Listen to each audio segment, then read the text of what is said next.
Hey guys, so a little bit of a story here. So about 2 weeks ago, we had a snowstorm, and I was driving the van because the van has new tires, and the Monte Carlo has the tires are about down to the warning bar. So the tires are about a year old, but they only have like 3,000 miles on them, at least the front ones. The back ones are still good tread, but I don't know how old they are because there's no date stamp on them. They were on it when I bought it though 2 years ago. But the tread is still fine.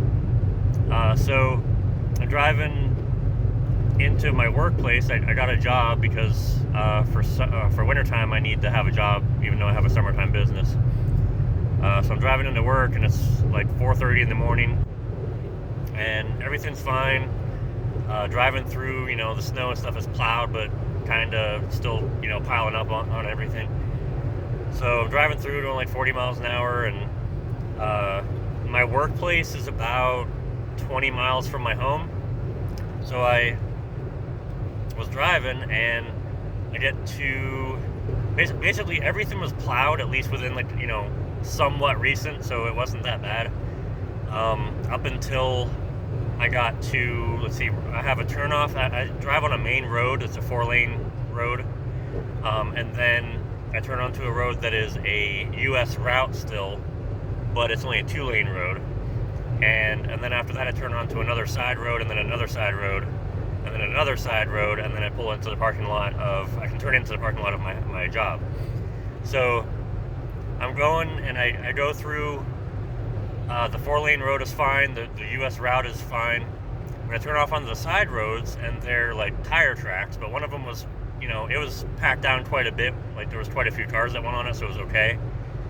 But once I got to the last road that I had to turn onto before the parking lot, it wasn't plowed at all, and there was like 2 tire marks. So I was like, okay, awesome. I didn't know that until I turned, because my headlights were pointed a little bit down and to the left a little bit, and I had to turn right. So once I turned right, I saw, oh, it's tire tracks. I'm like, okay, well, I'm not that far from the parking lot, I'll just push it. And so I go, and I end up just plowing snow. Like, I'm barely touching I'm on the gas pedal. I have traction control off, and I'm just going and doing the trying to move move the steering wheel back and forth to try to get traction. So I'm just going back and forth with the steering wheel, and I'm just crawling ahead. And I get to about where the parking lot entrance is, and I go to turn, and I'm kind of stuck in the tire track, so it wouldn't turn into it. And plus, on top of that, the entrance wasn't plowed, so there was about 2 feet of snow there. And the 2 feet was there from it was plowed, like the road that I was on was plowed before, and then it snowed like another 10 inches or 12 inches on top of that. So the amount that they plowed beforehand, it was over on top of the stuff that was snowed on the entrance of the parking lot. So there was about 2 feet, 2.5 feet. Probably 2, and so I couldn't turn. So I was like, okay, I'll just keep on going since I have a little bit of momentum. I mean, I was crawling like 2 miles an hour maybe, and all of a sudden, I started getting smoke or something pouring out from underneath the hood. And mind you, it's 4:30 in the morning, almost 5. Actually, no, sorry, it's about 5 because I got stuck before that, and I forgot to mention that I got stuck before and got out of that after a half hour. But anyway, so I figure I'll just go past, and like I said, I started getting smoke or steam or something come out from underneath the hood, and it smelled like smoke. So I thought it was on fire. I looked down at that guy, and my water temp was 252. So I was like, oh crap! So I shut it off, and I'm like, well, I'm stuck here. I'm in the middle of the road. Just in my lane, not over the yellow line, but I'm sitting there with the engine shut off. So I turn on my 4-ways and stuff, and just sit for like 10 minutes, and I try to start it back up again, and it starts up. It's like 210 degrees, and it just starts climbing pretty quick.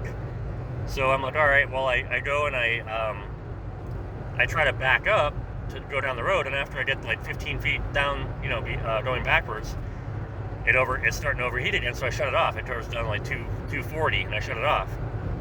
So every 10 minutes, I'm moving back like 5 or 10 feet before I have to shut it off again. And eventually, because I was starting it like 6 or 7 times, and my battery has been giving me issues for a while anyway, it just wouldn't start again. So I was stuck, like completely stuck. And then some guy tried to help me out. He stopped with his four-wheeler, tried to pull it into the parking lot, and it didn't work. So I was stuck there for 7.5 hours waiting for a tow truck. I was right next to my job, so I was able to go in and out of my job and warm up, but they wouldn't let me work. They wouldn't let me. It wasn't that they wouldn't let me. I didn't want to because my van was left in the middle of the road. I couldn't just leave it.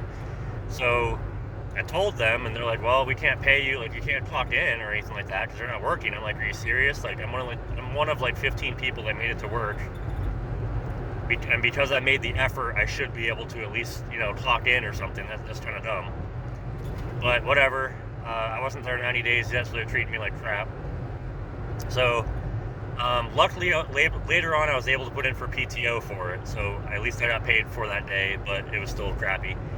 And it didn't count against me for not working because they sent a text out later on saying that, use your own judgment after I was already stuck for 2 hours. So anyway, so I didn't know what happened to the radiator yet. So I had it towed into the parking lot, and for the next 2 days I was trying to figure out what was wrong with it. I'm not a mechanic, so I don't know. I just know I lost coolant. So I tried to check the overflow. The overflow had some in it. I added a little bit more just in case, because it was low. And then I didn't know at the time that there was a secondary, actually it's more like the primary spot to add coolant. So once I found that out, I went back the next day, I bought coolant, and I tried to fill it up. And after about 30 seconds, I started hearing it hitting the ground. So I look out, I see the line where it's coming from, and so I'm like, all right, whatever. I call my buddy who's a mechanic, the same one that saved me on the 2004 Ram when I needed stuff fixed on that. He has a shop now, and he partnered in with somebody, so that's cool. So anyway, he's like, dude, I bet you I can get it up to the shop without it overheating, as long as I can jump it. I'm like, yeah, it'll jump. It's just that the battery's been stupid lately, but it still jumps. So he comes down. He's like, dude, I'm going to start this thing and just go. So he started up and went, and he ended up having to pull over like a mile from his shop, and then he just let it sit for a bit, and then he started up and kept going. He put the jumper pack that he jumped it with underneath the hood. It fit fine underneath it, so he just left it under there, so he just started up over and over again. And so that worked. So he had it at a shop. He got the radiator in yesterday. He told me about it. He's like, it's done. So I picked it up today, and because of the battery issue, he had to jump it like 4 times while he had it. He had it running a lot to try to charge the battery, and he also had it on a charger last night, so I could come get it this morning. And he's like, well, since you're having issues with the battery, I'll just be there tomorrow. So today, he said that yesterday, so he was there today. And he had it charging all night. And he's like, it started up in the morning. I moved it and I parked it.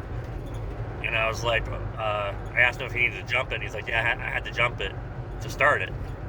So I'm like, okay. So he left his jumper pack in a spot that he told me about. And I go to start it, and it had power, but not enough amperage to start it, so I had to use this jumper pack. Got it started, and I just drove to AutoZone where I bought a battery in the spring, so it's still under warranty. So I took it in, and it's a 700 cold cranking amps, which should have been more than enough, but I ended up getting an 800. I was able to return it and just basically take that cost off of the new battery. So I paid it was going to be $40 more for the 800 cold cranking amps. I also, the old one, the one I just returned was a Duralast. It was AutoZone's brand, and I got a DieHard in there now. That's an 800 cold cranking amps now. So, and then on top of that, I have my Reward Zone card. I had $35 on it, so I used that off of the 41. So it only cost me, I don't know, they added some on because they put dielectric grease. So it cost like $9 altogether. And so that was nice. Now that I have a good battery, and it cost me $9. So after the radiator was $100, and then to fill it up with antifreeze and the labor costs and stuff. Even though it was my buddy, I told him to charge me full amount because I already owe him so much anyway for doing stuff for so cheap normally. So it came out to like $360. So with labor and all that crap. And he also had to add transmission fluid because it has a transmission cooler on the radiator, and one of the lines broke. It came loose, so it was leaking a lot, so he had to put transmission fluid in too. So, overall, I didn't have my van for 2 weeks, mostly because he was waiting on the radiator to come in. He has a place that supplies, like the place that he normally buys his parts from. They ship it within a day. But the problem is because he just started a business over again. He had a business before, and he stopped it, and he started over again. The company that he's working with kind of screwed him over, and they're using that as if he's a new business. So his cost is higher now. Until he's there for a while, they'll lower the cost. But they wanted $248 for a radiator. So he's like, dude, I'm gonna try to call them to lower it, but they didn't lower it. So he's like, I can get it off Amazon or somewhere else and get it for $100 or $130. But for some reason his place wanted $248 for it. So I was like, yep, just buy it off of Amazon or eBay or whatever, as long as it's new, I don't care. So he bought it off of Amazon. It was like $97, and he had it shipped, and it just took a week. So either way, so now it's fixed. I've been driving it. I literally just came back from AutoZone, right before I started this video. I was on the highway for 4 or 5 minutes, and now I'm just test driving it with to make sure the alternator to the battery is at 14.4 volts right now. And then the water temp was at 170 before, and now it's at 191. So I want to make sure it doesn't try to overheat on me again. I do have a thermostat stuck open, so that is one of my issues. The engine is running cooler, but I just want to see if it tries to overheat again, and then there might be another issue, because he thinks the head gasked it. He doesn't think it blew, but there's still a possibility. So I'm basically just driving around to see. It's at 195 now, which 195 is still fine. I mean, the Monte Carlo runs at 205 all the time.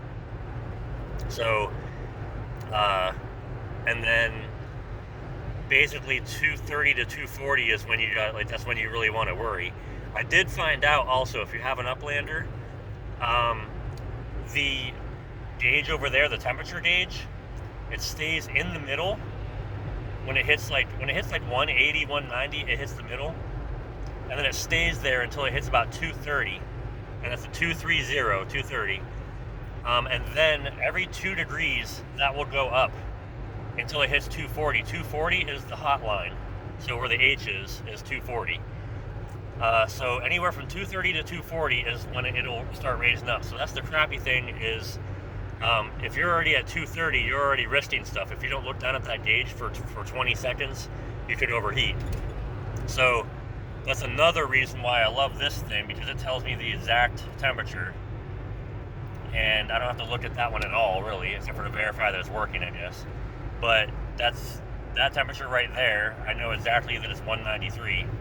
So eventually I'll get a thermostat. So I was reading online, thermostats open aren't bad, except for it keeps the engine from warming up all the way, and it takes longer, so it lowers your gas mileage a little bit, which this thing doesn't get terrible gas mileage anyway. Right now it's getting 20, almost 21, since I started it today.